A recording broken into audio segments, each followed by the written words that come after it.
Welcome to the December 21st, 2017 episode of Reactive Consciousness, our in-depth podcast about what happened this week in our lives. I am your host, Vice the Bold, and this is... Lotus Prince. And Old Man Stompy. So, this week we have our reaction to Reactive from last week. Nani. Definitely something that is near and dear to Lotus's audience. So I'm sure they'll want to get the uptake on this. Yeah, this is a case where sometimes we get punished for recording early. We tend to record on Sunday or Monday night, and then the podcast for Corrective goes up on Tuesday, and Reactive goes up on Thursday. Oddly enough, because it's supposed to be the timely one. Yeah, Reactive, yeah. Well, I mean, it's generally timely, but the thing is, we had this whole, half-hour-long discussion of the state of Patreon and everything, but it was actually outdated by the time the podcast went up. We recorded the podcast on, I guess it was Sunday, but whatever it was. In any case, the big complaint that I had about Patreon, which was that it had implemented a new system where it was going to charge patrons fees to donate. Like, if you donate $1, then that's 2.9 cents extra plus 35 cents. That you're really gonna feel that if you donate to to multiple people, because it's 2.9% of what you donate plus 35 cents. So the lower the donation amounts, the bigger a percentage 35 cents is of that. And of course, if you donate $1 million, then 2.9% of that is a lot by itself. The 35 cents feels a little less, consequential at that point. But either way, people are getting punished to donate. But by the time it went up on Thursday, it was already too late, because on Tuesday or Wednesday, thankfully, Patreon actually released an announcement saying that they redacted that change. So it never actually got implemented. It was supposed to be implemented in January, but now it is not going to happen, because they're like, well, in light of recent, user feedback and this, that, and the other, where everybody on the entire internet who is involved with Patreon in any way, shape, or form was furious. So they're like, okay, we're not going to do it. So the good news is Patreon is saved. The bad news is our reactive consciousness was outdated as soon as it went up. Now, the people at Patreon did say that, obviously they're implementing these fees because they want to, make some more money or cut down on some losses in some way. And they still, of course, want to do this. But it's going to be done in a different way that we don't know what it is yet. And they're probably going to think long and hard about it before finding out. But they said, well, we'll see what happens, but they said they're going to try to get actual user feedback rather than user data feedback, which obviously was not representative of the people's attitude. The only, the major, I don't know if it's the only, but the major downside to this is I went on this whole thing last week about how certain Patreon users had already lost patrons, or had dramatically reduced pledges because it's I can't afford to keep going at my current rate, I'm going to lower it, or or just no, to hell with this new system, I'm out, and people just left. So even though Patreon is undoing its decision, a lot of damage has already been done. Again, I'm not one of the bigger people on Patreon. I didn't really feel this so much. But like I said last week, some guy posted on Twitter, I lost 100 patrons. And again, you can go lower than $1, but oftentimes people's lowest donations are $1. So that's crippling.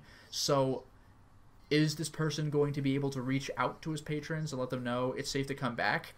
Are they going to get the message? And even if they do, are they going to come back? Because, like I said last week, even if Patreon undoes its decision, which it did, people are now no longer necessarily blindly supportive of it. Patreon was the cool company that's there to support its creators, but now they were going to screw everybody over. So even though the status quo has been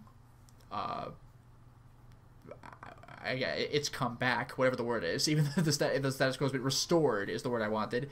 Even though the status quo has been restored, now everybody's kind of sleeping with one eye open in regard to what Patreon might do, which is a genuine shame. So even if people now could come back without getting hit with fees, do they want to? So some people who lost a lot of patrons may or may not get them back. And even if they do get them back, will they get all of them back? So damage has been done, which is a real shame. So I can't really keep talking about what a bad decision all these changes were, because we did that already, and the changes have now been undone. But like, this is what happens when you don't get people's feedback and you just push stuff on them. Like I said last week, it's the EA thing all over again. You're not asking us what we want, you're telling us what we want. And even though you kind of tried doing your research on what we wanted based on our spending patterns, data is not who we are. Like, we might be willing to spend such and such an amount under such and such a condition, but that doesn't mean that you can just, like, with little warning, just bulldoze us with this decision that, again, it's an ecosystem. What? It's an ecosystem. It literally punishes us for using your site. So it's like, what do you want from us at this point? That was just such a I don't even know what the word is for it. Like such a spit in the face.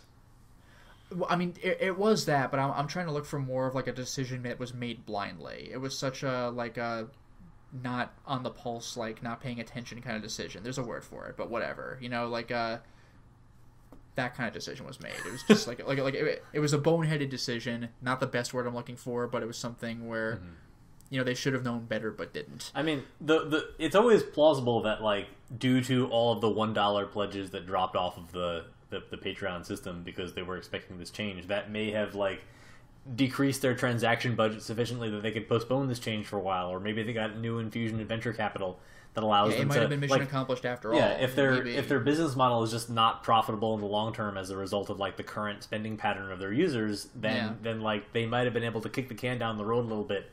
And, like, I would still expect that the long-term goal for Patreon would be a model like what they were trying to achieve, and they might just roll it in at a slower pace. I would be really surprised if within, like, maybe 2 years, you aren't looking at the same model they had before, just maybe with a few more options for people who only get a revenue stream through, like, very small donations. Yeah, that was the biggest thing, because, like, again, they had released that announcement, like, oh, well, we're looking more for, like... They didn't phrase it quite this way, but they made it clear that they're trying to support, like, the bigger creators who have the most money infusion, but, like, it isn't really about how much money you get, it's about how much money each patron is giving. If I make $10,000 a month because of 10,000 $1 donations, a lot of those people are going to have incentive to leave. So like the biggest people actually have the most to lose. So, like, think about cell phone companies. There were, like, originally, when mobile data became a thing, especially in the States, like, every carrier offered some kind of unlimited data plan.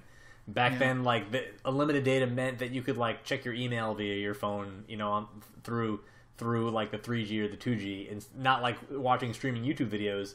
But, you know, as technology improves so quickly, now you've got this, you're paying for this unlimited data plan that covers that gives the network the responsibility of allowing you to watch, like, streaming Twitch and streaming Amazon and Netflix and all these, like, high definition, like, streams that use a lot of data, and you're stuck with these. And for a while, all of a sudden, you couldn't get an unlimited plan anymore, and then technology caught up again, and now you can.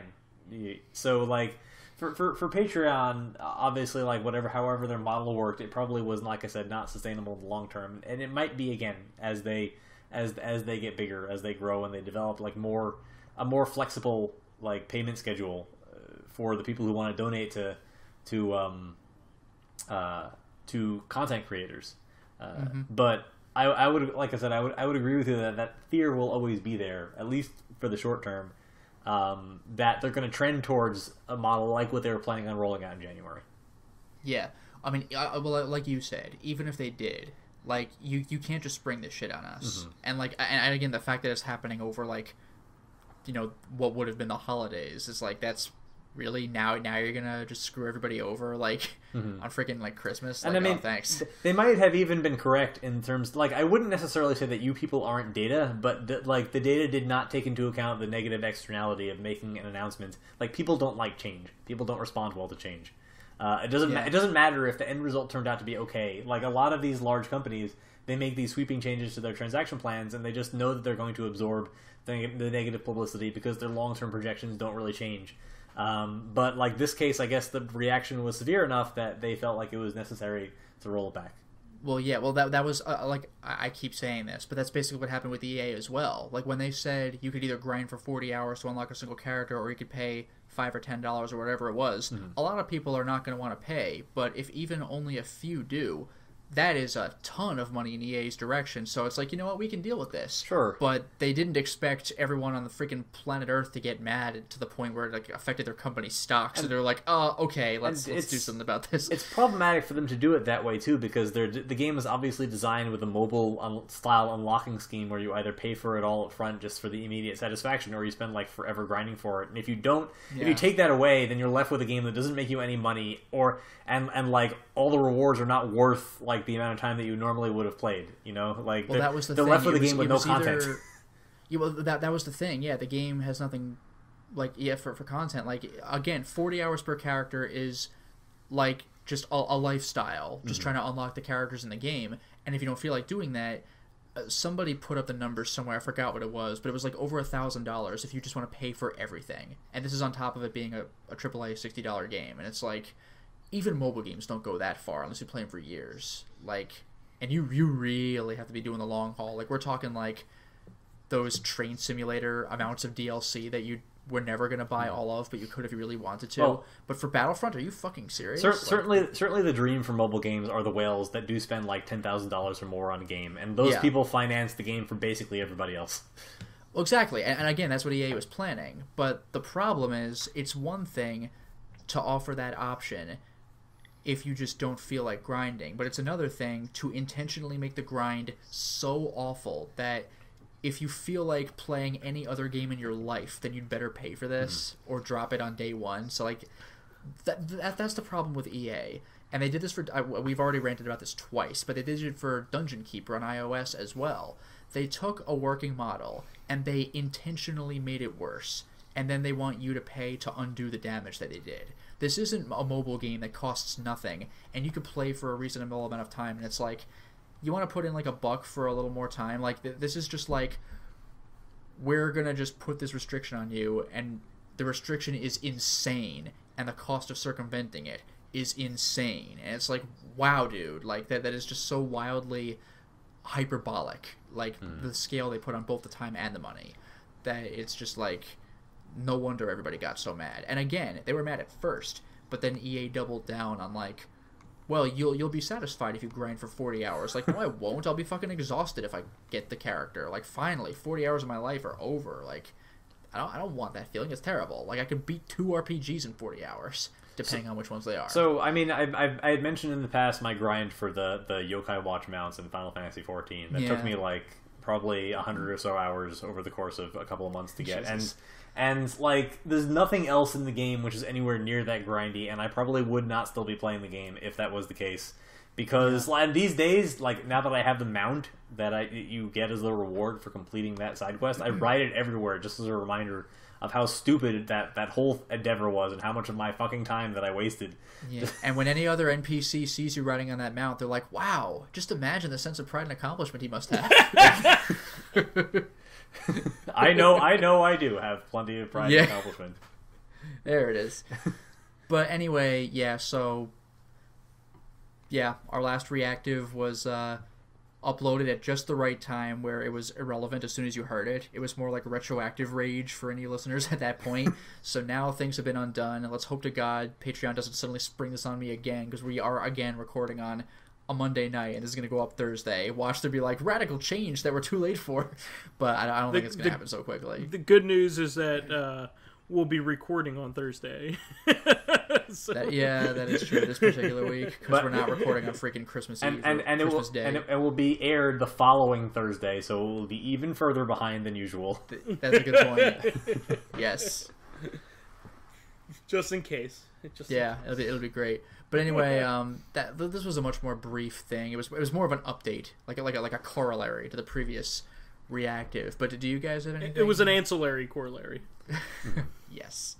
So do you guys have any additional input for this or anything like that? For Patreon, I mean, I will still be donating exactly as much to your Patreon stream as I was before this update came out. Oh, thanks. Oh, cool. That's like donating to yourself. Like, it's like we're part of his channel. Like, but I still don't have, like, I would have to literally go to his house to watch his Patreon streams, because I can't see them until they become publicly available. And, like, technically I could do that, but I feel like that would be cheating. Well, no, that's the thing. Like, I've actually been kind of afraid of you or Vice or Mr. Ryu asking me, could I just watch the episode now? Because, like, on one hand, you really should be able to because you're a part of it, but on the other hand, it feels disingenuous for me to give links. I know, yeah, I'm not going to be like, pay for that thing you did, but on the other hand, it feels disingenuous to give out links to people who, like, oh, I have exceptions to my rule. Like, that seems unfair. The worst was the Undertale one, which I was literally in. I was in that video, and I could not watch it, and you offered to give me the links, but I also felt like there was something wrong with you giving me links that I was supposed to pay to get. Even though I was, like, hoping I wouldn't have to. That's I mean, that's like an actor having to pay for a ticket to his own movie. Here's the thing. I want to give you a monthly donation, but also tell you after each one, ooh, sorry, I didn't mean to give you so much, and then go to your house and have you pay me back. I want this to happen. I have to physically like whip out like a $5 bill or whatever. Like, here you go, guys. No. It'll be like by 24 cents or 17 cents. So you accidentally give me like $1.13 or whatever. I only meant to do $1. Like, do you still owe Mr. Ryu $2? Because I remember him telling me that he was going to ask maybe you to I'll link him to one video early and then not the rest. So like he can watch Oxenfree episode. All manner of odd jobs. Maybe Mr. Ryu can watch Oxenfree episode 1 right now, but then wait a week for episode 2 like everyone else. Perfect plan. But you still owe him $2. Not to hell with that. The ride to hell. Is Oxenfree or $2? Pick one, Mr. Ryu. Oxen $2. Oxen $2. Yeah, I'll let him watch the first 10 minutes of Oxenfree and I'll give him $1. But like for not much more money, he could just buy the game. Yeah, and then like ask you to come over and like. But then he doesn't comment. get the pleasure of my audio company. He can do that whenever he wants. Thank God. I have that whenever I want. I don't want it all the time. Not like this. Not like this. Here's the deal, Copper Top. So anyway, this isn't 20 questions. So the other thing that we wanted to react to, unless you had any final input about Patreon here. Nah, this is pretty much what I was asking you guys. Okay. Just if there's anything to close it out. Okay. So we did want to talk about the Video Game Awards. I know one specific thing about this, so I'll let you guys take the lead on what you heard about it and that kind of thing. But I basically know what got Game of the Year, and I'm very happy that got Game of the Year. And I'm also very happy about one of the trailers, which I watched. But, I think I know what the trailer is. I watched some award. I didn't know if it was Game of the Year or what, but I like what was leading up to that award. It was pretty great. Well, Breath of the Wild ended up being Game of the Year. Oh, so I was thinking something different. I saw an award for a different game then. But yeah, sure. So I mean, it absolutely deserves it. Everybody was playing it and universally loves that game. So I think that was basically the game that sold millions of Switches, despite being released on 2 platforms, and everybody basically ignoring the old platform except for version me. of it. Yeah. Yeah. But it single-handedly changed people's outlook on Nintendo entirely, like flipped it 180 completely, because Nintendo's never had. Like, I didn't know you could do that with those franchises. Yeah, exactly, and not only that, but Nintendo reinvented itself by doing the best thing possible, by making great software, which is what they've always done. Well, that's the thing. I remember a really good quote. I forgot who said it. It might have been Reggie, but I forgot who said it. But like, there was the question about what's your take on with Microsoft and Sony, like the used game market, and Nintendo was like, well, we want to make games that are good enough that you don't want to sell them back to the store. And it was like, and nobody does want to sell those games. That's why they're a huge premium. Even back in the GameCube days, like buying a first-party Nintendo game used is almost as much as buying a new copy of the game. And like the original, like Punch-Out on the Wii, the regular Wii, Punch-Out is still like $20-$25. The most 3DS games are still like pushing at least $20 even on the used market. It's very difficult to buy a Nintendo game. and that's in spite of the fact that Nintendo doesn't have a lot of the trappings that make a lot of like current console games unsustainable in the secondary market, like multiplayer codes and DLC codes packed for the game that you can't use a second time. So like Nintendo games don't lose value like a lot of other games do on the secondary market. Yeah, all those day one editions that don't have the day one part anymore. Right. It's just like, so all I have is a box that looks different. Yeah, so Nintendo tends not to do that or encourage it in their games, and it shows when you like try to resell them. They still have a lot of value. Yeah. Yeah, and not only that, but like their games tend to be timeless. So like I can go back and play Mario Galaxy right now, and it'll still be great. You know, it's not like Odyssey is like replacing it. Yeah, and even on the Virtual Console, and as mini games in some of their stuff, like some cute little mini games in the WarioWare for the Wii, like you have the Star Fox level, like the original Super Mario Brothers is still perfectly playable. It's not like, oh well, like I could tell the graphics really held that one back or whatever or anything like that. Other than Pong, it's probably the most influential video game of all time. Like it like. Oh, the original Super Mario Brothers? Yes, Even people who've never played a Nintendo game in their life still recognize Mario's face and that do. Like, you can't escape it. It's like the new Mickey Mouse. I was actually going to say that. It's actually kind of funny because people were talking about, I brought up in discussion, I actually own Disney stock. And it's something that has very much paid off in the last couple of years.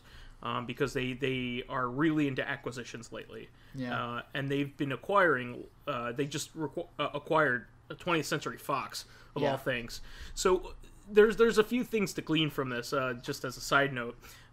They acquired, so now the alien queen is a Disney princess. The queen is a queen.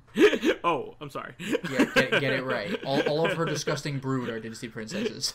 Yes. Well, that's a traditional Disney thing, right? Princesses are good, queens are evil. That's why, like, yeah. That's why all the Xenomorphs are, except for the queen, are great. Probably. Yeah, but so anyway, Predator, Avatar, plus, not to mention X-Men is now part of the Marvel, will now be part of the Marvel Cinematic Universe again. That's or like where it should be. I'm actually really not a fan of Disney acquiring all these properties, but like, okay, X-Men actually being part of the damn Marvel Universe, like, that's something I'm happy about. And Fantastic Four. Fantastic Four has been getting shit on maybe they'll finally even be more done than right. that. Which is literally like, one movie where they're done right. One of the aspects of the Avengers that made the least sense was that it was impossible for them to encounter the Fantastic Four, even though they were like a cosmic storyline taking place in New York City. Yeah. Yeah, and not only that, but you also have two versions of Quicksilver and Scarlet Witch. And the Scarlet Witch. That was ridiculous. Man. And you had like this whole attempt to launch the Inhumans to be like a new version of the X-Men because you couldn't use the X-Men. That kind of fell flat in its face. Yeah, apparently it didn't go over very well. Well, I mean, the main character's silent. That works in like a comic book really well, but it's hard to do. And in movies like 100 years ago, literally. Yeah, but like it doesn't work well unless you put insane amounts of care into it. Like, you know what I mean? Like you need to have other characters around him, support him. You could do it like a JRPG. Like you remember our childhood, right? Okay, let's get going. He just silently follows them. I'm not saying a silent protagonist isn't something that can work in a movie, but it requires a lot of care in order to be good. And they're not going to put the care like over the course of it. I'm sure you could make a really great silent character like in a movie, and a very iconic one in a movie, for a mute character. Well, I usually see them as like the second in command, like in a Dan Brown novel, like the secret assassin. Yeah, no, I mean the main character's silent in this case. Yeah, that's tough. So anyway, Hardcore Henry nailed it. Well, yeah. Like I said, you have to do it right. Yeah. But anyway,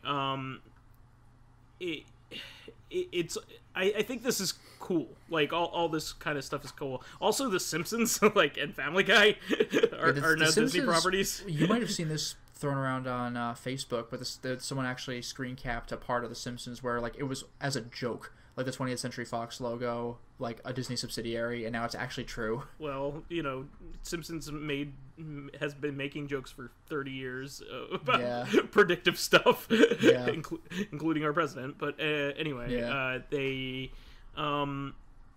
I thought this was cool, but I also thought that I was trying to think to myself, well, where did they go from here? What could they acquire that makes sense at this point? And your house. Well, I don't. Why they could have it? I mean, I don't own it, but anyway, I rent. But I thought it would be an interesting idea if Disney actually bought Nintendo. They'd be about the only company that could do it, other than maybe Apple, and it would fit in with their attitude. Well, yeah, especially with like the Disney Infinity stuff, with like the Nintendo Amiibos and things like that. Well, Mario and Nintendo's cast of characters is very much like Disney's cast of characters, only in video game form. They're very iconic. Everybody knows who they are. Yeah, and you can do a lot with them. What concerns me, though, is what I mentioned earlier. Like, I don't want Disney to become the only source of, like, I don't want Disney to become Square Enix Goya, where it's like everything is one company, and like, I hope you like what they have to offer, or else. Them. I don't know. I think it's better than Rupert Murdoch owning them. But I mean, he still owns the parts that really aggravate people. Like, he still owns and runs Fox News. They didn't go with him in the Disney merger. Well, they're spinning off to their own thing. Yeah. But the thing about News Corporation that people don't get, and they a lot of different sides, when they're talking, don't get, is that they own liberal and conservative branches. Like they actually play off of each other, like on purpose. And people don't realize that they own the New York Times and the Wall Street Journal and Fox News. I mean, like they all have very different opinions about things. But that's besides the point. I think they also own the Daily News as well, which is like very similar to USA Today. Well, in terms the of Daily leadership. News is much more of a tabloid. Like that's than what I mean. Any of those other. Exactly, but what I'm saying is that they have an entire variety of news content, and it aimed at all kinds of different walks of life. Yeah. So to blame them for one thing that everybody hates, it's kind of funny that they don't realize that they produce everything else too. Yeah. But anyway, I just thought that would be interesting if Nintendo would finally do that. But getting back to the Video Game Awards, what part did you see, Lotus? Well, yeah, I was going to mention there was some shade thrown at EA. I saw twice, actually. One of them, I believe I talked to Old Man Stompy about. There was a part where I guess it wasn't Game of the Year. I forgot what award it was, but Wolfenstein 2, the new Colossus, won some kind of award. I missed what it was, but you know how they do that thing like at the award shows, they take out the envelope. So the guy's like, and the winner of whatever this award is, and he reaches into his pocket and then he pulls out his phone and he's like, hang on 1 second, I gotta do a microtransaction to get to the award. And everyone was like, oh. So he's just like futzing around with his phone for like a little bit too long. It was kind of great. You'd like joke about this, but I was one time when I was playing Final Fantasy 14, like me and Minty Mitz and Mr. Ryu were in a 4-man party with this one other guy, and his subscription lapsed in the middle of the dungeon. And, oh no! And he had to like, he had to re-up it, like, and so he was AFK technically, or disconnected for like 5 minutes while we waited for him to just find his PayPal account and repay his $15 for the next month. Yeah, well, that reminds me of those mandatory Microsoft updates. Like, I think one of those came up at GDQ. I think it might have been as a joke though, because they were able to just immediately beam out of it. But like, he's doing a damn speedrun of BioShock 1 or 2 or something, and just like bloop, like restarting. And everyone's like, what? It was like terrifying. I kind of like though that the Video Game Awards has kind of come the annual airing of grievances. It has been for like the last couple of years. Year when it's all Konami fallout. Yeah, when because a lot of people liked to hate on Geoff Keighley, like 2 or 3 years ago. Oh no, they love him now. Yeah, last year he was totally the straight man, where he was like, now, because of like lawyer issues and blah blah blah, Hideo Kojima couldn't be here, and the whole audience like furiously boos, and Jeff Keighley's like, oh yeah, I know guys, I know, and like, it was one of those, you know, like they were totally with him on this one. But this year there was actually something kind of funny. Did you see the memes getting thrown around of how like Tommy Wiseau was at the Game Awards? Like he wasn't actually, No, but there's a guy who kind of that. reminded people of him a little bit.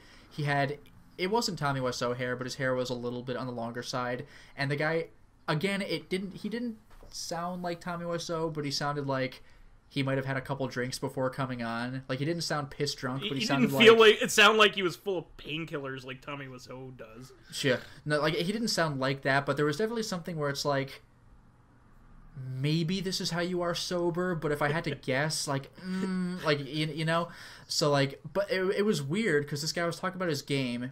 I don't remember what game it was, and it might have actually been because of this guy's performance, but it was some game that he was super hyped about because, you know, of course, this is your panel. Tell me about your cool upcoming game. But this guy just keeps like fucking rambling and just talking about whatever. The first thing he asks Jeff Keighley is like, is it okay? Like, do we allow swearing at VGA? And Jeff Keighley's like, well, yeah, sure. And the guy's like, okay, perfect. And he just starts going like, fuck the Oscars, and giving like the double middle finger. And we're like, why? Like, you might be getting the audience kind of on your side with this, because it's like, yeah, I also dislike the Oscars, I guess. But it's like, what? Like, what are you doing? Like, it just felt weird. Like, talk about airing of grievances. Like, let me air this completely unrelated grievance. You know, like, he might as well have said like, man, that last episode of some TV show really pissed me off. It's like, what does this have to do with your game at the Video Game Awards? Like, I don't know. And then he just kind of starts talking about his game. Like, this is another thing I already mentioned to Old Man Stompy, like, off the air. But the guy was saying, like, oh, man, I'm so confident in my game that if the entire world just got together and told me, your game is shit, I would say, no, it isn't. Like, that's how confident I am. And I'm like... Like, the funny thing is, I get the attitude of that, but, like, that's not what that means, bro. If the whole world hates your game, then I probably will too, you know? But, like, whatever. Like, at least he's confident, I guess. But he just kept kind of talking about rambly stuff and not getting to the part where they, like, he finishes talking and they show the clip.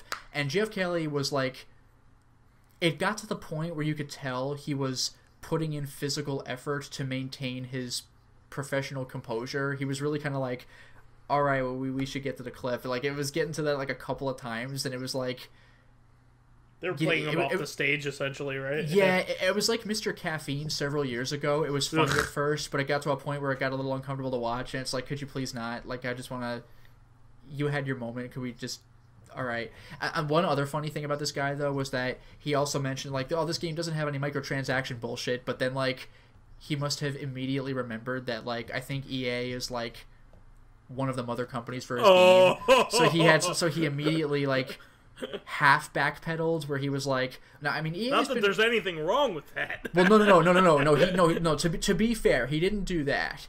He said, now EA's been great to me. Like, EA's been great for my company. Like, every company fucks up, which he probably still shouldn't have said. But he's like, every company fucks up once. Again, I wouldn't have said that if I were him, but props for doubling down on the thing you're criticizing, but you really probably shouldn't criticize in front of like hundreds of thousands of people. Like the people that are giving you the funding and support. Exactly, the company that's like producing your life's blood. Mom, so like everybody else was doing it. I know, like, so I don't know if I necessarily expect the guy to come back next year, but like I don't know if I should give him props for coming out and saying that, because like, what a faux pas, but like. But at the same time, he was saying what we're all thinking.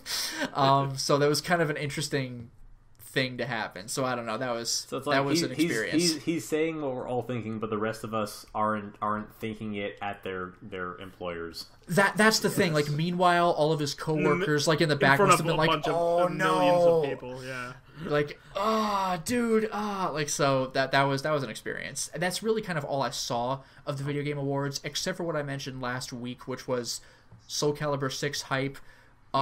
Even though I've never played a medieval game in my life, like Medieval, even though I've never played those, just on principle, Medieval remaster hype. Like, good for them. Medieval is spelled that way, right? It's medieval because you're a spooky scale. I think it's MEDI evil. I thought it was supposed to be medieval. Like they always highlighted the die. That's the whole point. Oh, was it? Yeah. I forgot how it was. Maybe you're right, but sure. But either way, props for them for bringing that back because I know it has its very loyal fan base. So all right. I am still excited, and probably will have to wait like 8 more years for this. But I'm still excited for Death Stranding. Oh, I thought you were gonna say Half-Life 3. It's like, okay, buddy. No, that's never coming out. That's confirmed never coming out because I know, what a shame. the guy who wrote it like leaked all of his just plans. like, how could you not? But whatever. Back to Death Stranding. But Death Stranding, I cannot fucking wait for this thing because there have been 3 trailers. This was the 3rd, and every time you're watching it, you're like, what am I watching? This is captivating, but what is this? That's what I heard. The more you see, it's like the Disaster Artist book. The more you learn about Tommy Wiseau, the more questions you have. Like it sounds like a joke. It sounds like a cliche. The more I learn, the more I'm confused. But like, that's literally true. Like you've solved one problem and created 2 more.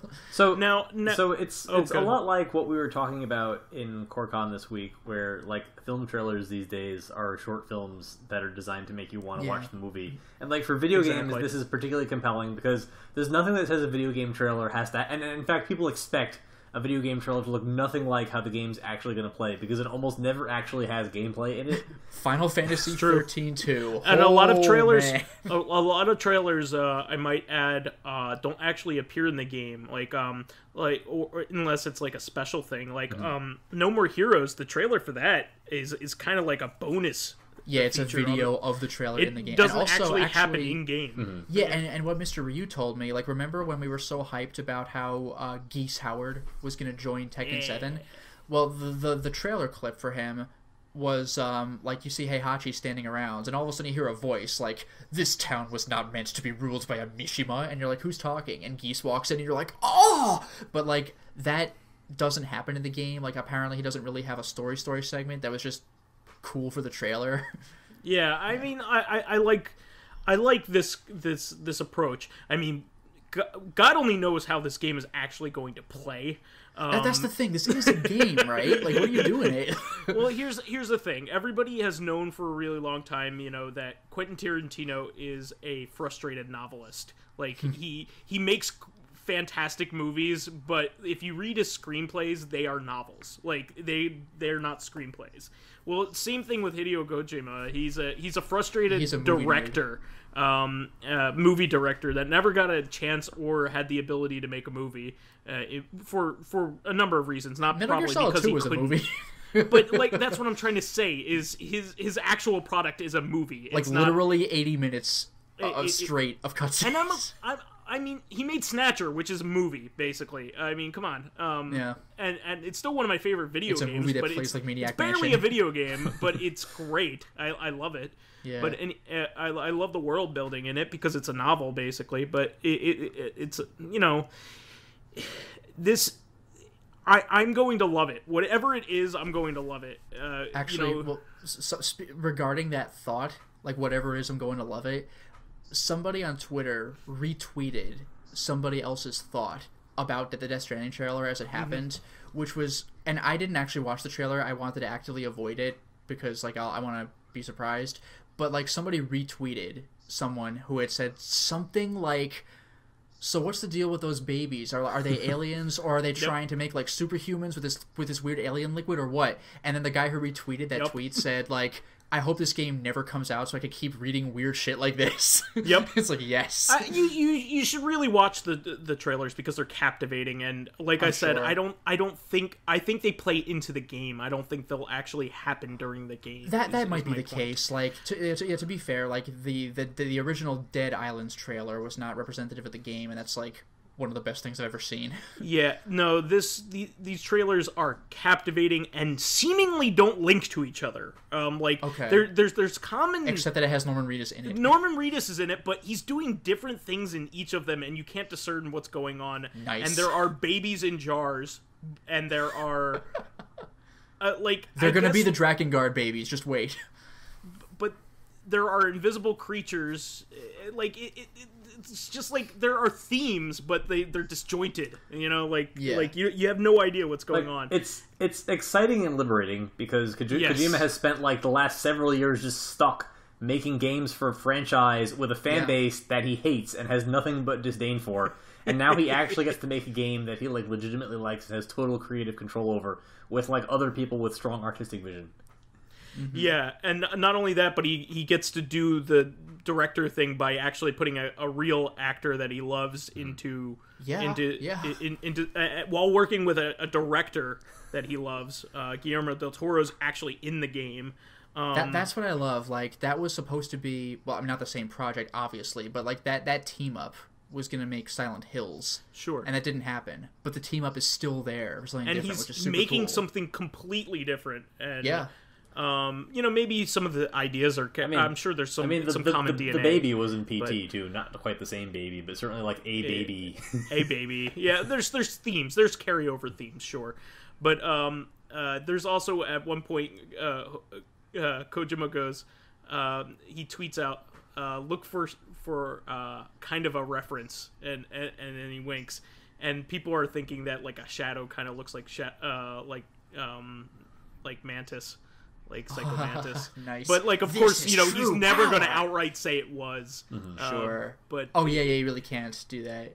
Yeah, it's just a shadow with arms and floating. But that's I'll take it. Yeah, that's what people are saying. But he's never confirmed or denied that's what he's talking about or whatever. So sure.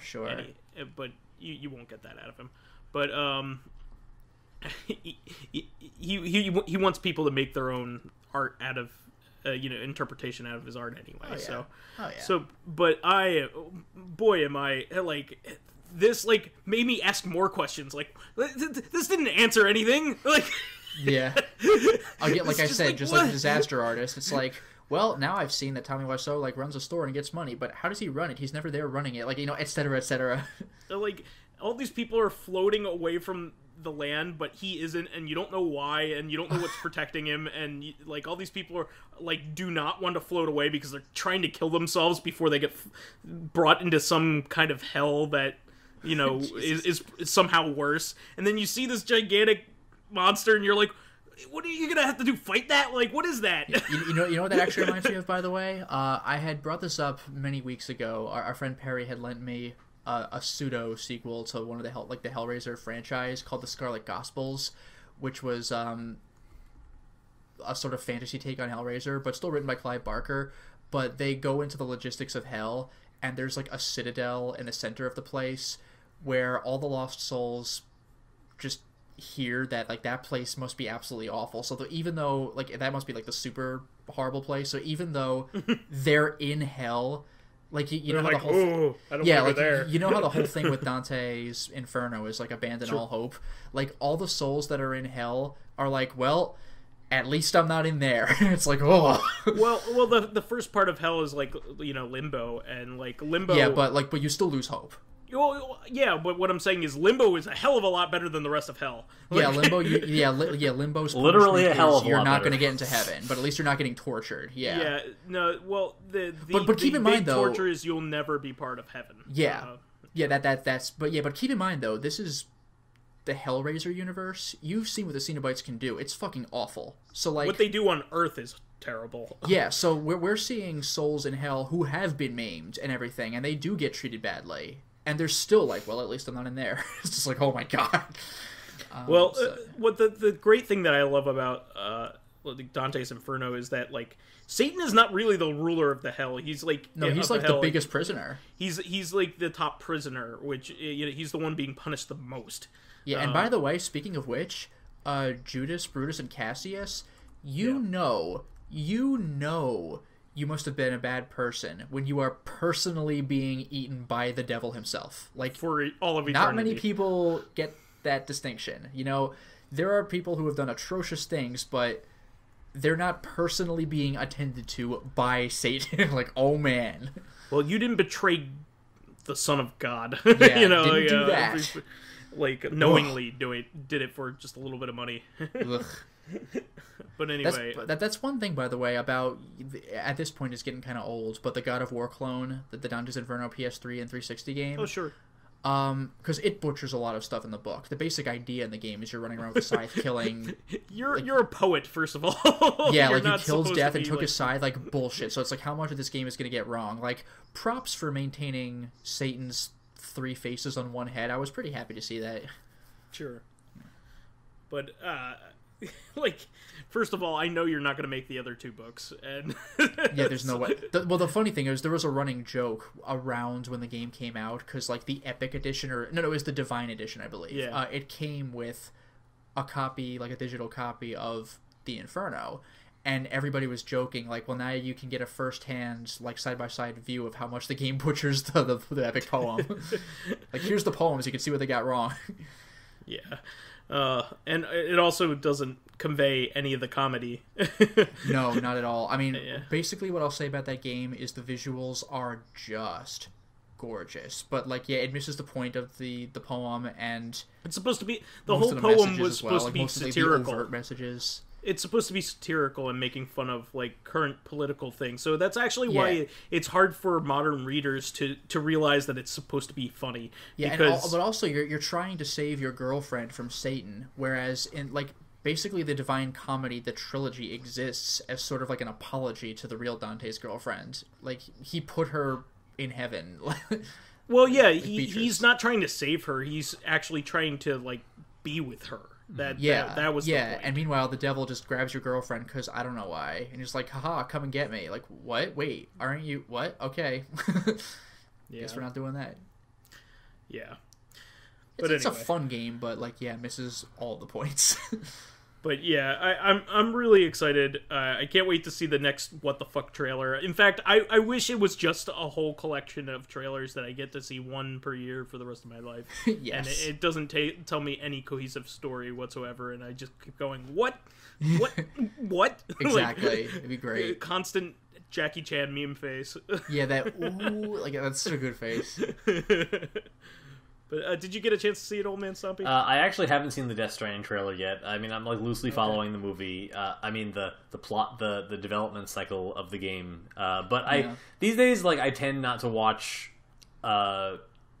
trailers of things that I know for sure that I'm going to acquire. That's exactly what I am doing. Yeah. So that's exactly like I mean, I'll watch it for Soul Calibur because you can't spoil that, but, like, yeah, for something where, like, I want to see how it plays out, I do avoid the media for it. So I made a joke about, like, the last trailer that I've watched before this, or, like, my favorite trailer of recent memory is Nintendo's trailer for Metroid Prime 4, which is literally just a 4, just a 4 over a screen, and, like, that's the most excited I've ever been for a 4 over like a black screen since, like, Luffy went Gear 4th. Yeah, and the thing is, and that's all you need too. Like, you know what Metroid is. Get hyped. Like, hey, that's we're all you need. you know how we're making the game, guys. You know all these great franchises that Nintendo has decided to make on the Switch, and they made, like, possibly the best and definitive version of the game on the Switch. Well, now we're doing Metroid Prime. You know. Yeah, that's the whole thing. Like, look at what we did with Mario. Look at what we did with Zelda. Like, just wait and see what we do with Metroid. Like, oh boy. Well, I'm cautiously optimistic about that one because Retro is not making it, and that was Retro's baby, that trilogy, and that trilogy is probably my favorite, collectively my favorite game. Like, I view it as one game, and like, I can't, like, I love playing that entire trilogy. So sure, but it's somewhat self-contained at this point, and, like, the Metroid Prime trilogy, and I'm sure there's somebody at Nintendo who can do the series justice. So, like, to be frank, I would actually kind of appreciate if, like, a series that's a bit long in the tooth gets given to somebody else, especially with Nintendo, who is notorious for not really, until very recently, taking risks with their IPs. Like, it would be really nice to see somebody else playing around with Metroid. That's a good thought. Any other thoughts on the Video Game Awards here? I mean, Bayonetta 3, like, another trailer that doesn't do anything but get you excited for the game. So, like, the Bayonetta 2 trailer also was, like, basically nothing except an announcement that the game existed. And so 3 is we also already know what that game is, so what more do you need?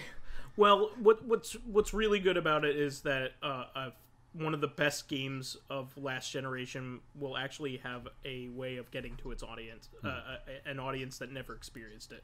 Yeah, because Bayonetta 2 was a Wii U exclusive. Yeah, and Bayonetta 1, if you only had a Nintendo, was a Wii U exclusive. A lot of people say that Bayonetta 2 is in contender to be the very best game for the Wii U, and if not the best game, like in the top two, right? Yeah, I still need to play that, actually. Yeah, well, I haven't gotten to it yet too, because I haven't beaten the first one all the way through. Yeah. I've gotten about halfway through. I played the worst version of Bayonetta 1, the PS3 version. Yeah, the PS3 version with loading times for days. But yeah, I was about to buy the PC version of Bayonetta because like it's it runs so well. And I was thinking to myself, I've already bought this game twice. And I just get the feeling it's gonna go on Switch, and luckily in about a week later, or a week after I pondered that, after the Steam sale where I bought Vanquish when it was on sale. I was gonna buy along with Vanquish. I ended up not buying it, and it paid off. And by the way, regarding Bayonetta I'll play it for on the Switch, yeah. I don't know if America's getting this, but Japan has like a 1 and 2 like collector's edition package. If you're interested in that. Well, 1 and 2 will come out physically here as well. Oh, it will. Oh, okay. All right. Yeah. So yeah, they already announced it. So I mean, I remember being excited about this, or like I didn't really consider the implications of this because the pattern of releases seemed to be similar to the Wii U, and that wasn't really worth getting excited about. But like a lot of the third-party titles, like the Wii U didn't initially have a lot of third-party exclusives. It had obviously all the solid Nintendo games, but it seemed like it had a lot of what felt like shovelware, like games that you could play in superior versions on other consoles, if not like the PC.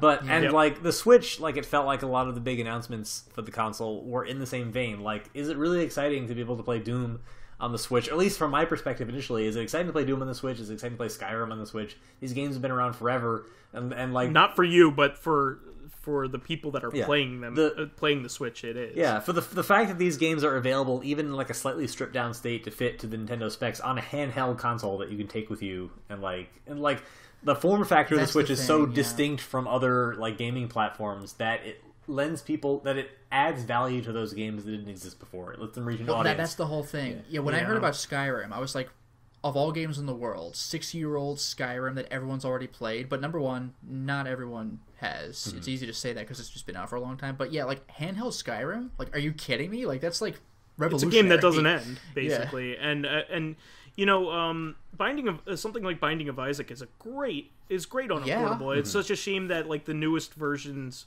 of the game never got to the Vita.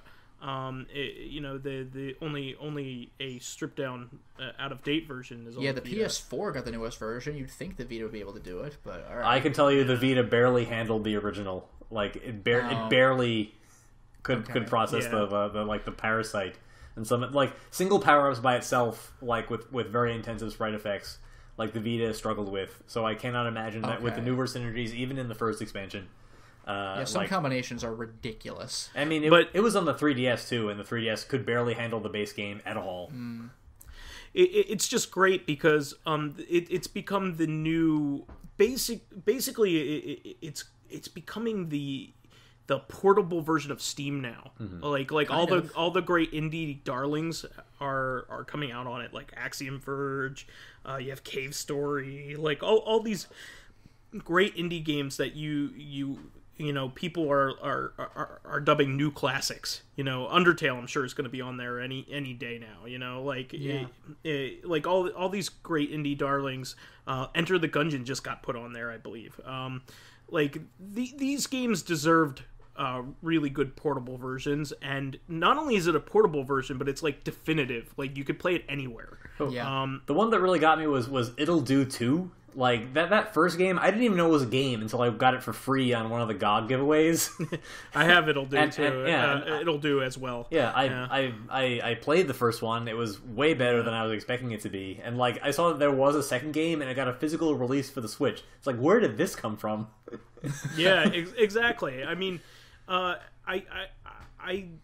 think it's great. And Nintendo really like did a 180. Like again, they were the worst for supporting their third parties. Like Sony was where it was at in previous years, and now they're like they're really supporting the indie developers.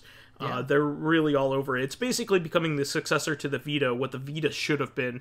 And easily you shouldn't have needed an extra piece of hardware in order to get it onto a TV. The thing about the Vita is that it actually has the ability to do HDMI out. At least the original version of the Vita did. It has like an out port that is capable of doing like some version of video and audio out of it. But they conflated it by coming out with a piece of technology that nobody really wanted except for hardcore users like us. And nobody even heard of too. Like if somebody hadn't talked about it to me, I would never have known it existed. I think there was literally zero marketing for it. So what they should have done is what they did with the PSP Go. They should have realized that, hey, just have the system hook up to a TV and then wirelessly hook a controller up to it, and you should be fine. But instead, they didn't do that, and that was probably one of the major failings of the and the Vita. PS TV suffered because of it, because there are some games that require touch controls, which you can kind of fudge with the PS TV, but it's not the same, and there are some that require motion controls, like Uncharted Golden Abyss. Even if I use the hack to put it on the PS TV, the game's unbeatable, because there are certain parts where you have to like keep your balance on a log and stuff like that, and I could have done that with a stick, but this is a Vita game, so it plays with the motion control, so I just can't do it, even though PS3 and 4 controllers have fucking 6-axis support. That just made me so irritated. But the Switch does all of these things and better, and allows you to have a portable party if you want it. You could have like a 4-player like game set up on somebody's desk. So, like Nintendo kind of hit in this direction when they made the Wii, in that they wanted to market a system that filled a hole that none of the other entertainment systems in the market did, and like they really hit the. So like these days, if you own even like a PS3, there is not nearly as much of an incentive to buy a PS4 as there used to be. Like if you owned a PS2 and you wanted to buy a PS3, there's just less and less incentive. And these machines are being treated more and more like different variants of like a set-top box, and distinguish themselves less and less from the PC.